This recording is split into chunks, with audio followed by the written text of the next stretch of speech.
Hello everyone, this is the intro to Unit 6 APES, and this will talk about energy, resource, and consumption.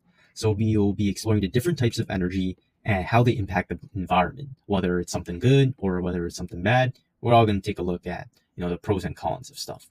All right, let's begin. So in this lesson, I just want to cover topic 6.1, which is renewable and non-renewable resources. So renewable energy refers to energy that is naturally produced, and the rate at which it's produced is greater than the rate at which it's used. So in this case, right, renewable energy, there's two types of renewable energies. So you have depletable resources.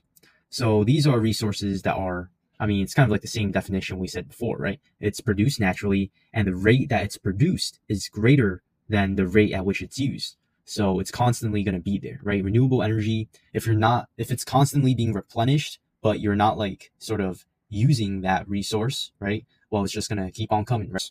Going to keep having that resource.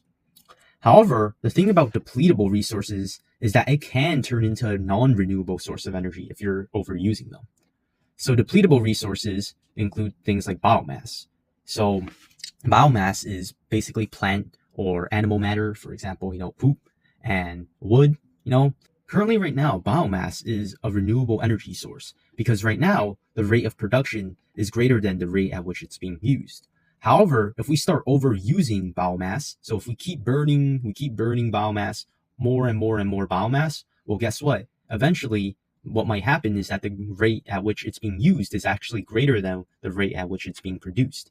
And, the main thing to know is that just depletable resources, currently right now, they might be renewable energy, but they have the potential to turn into non-renewable energy.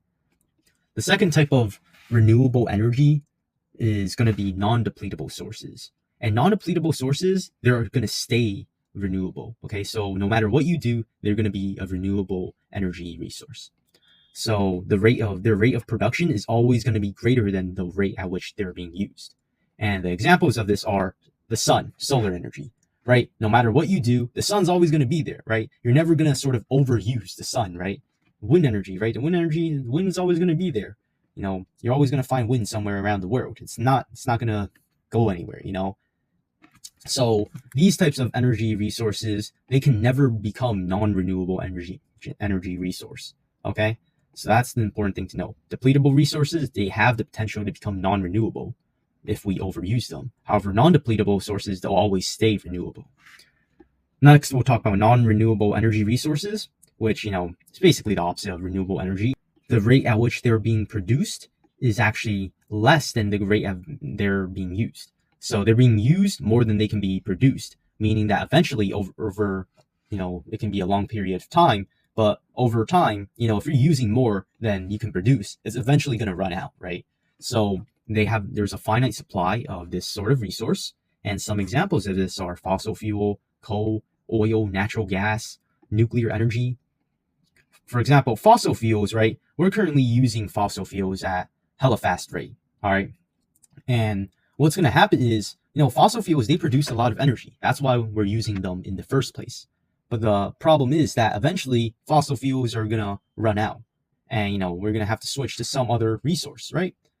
And we're not even mentioning, the effects of fossil fuels on our planet, so fossil fuels are definitely something y'all should think about. Even though non-renewable energy resources, they're finite, they do produce a lot of energy.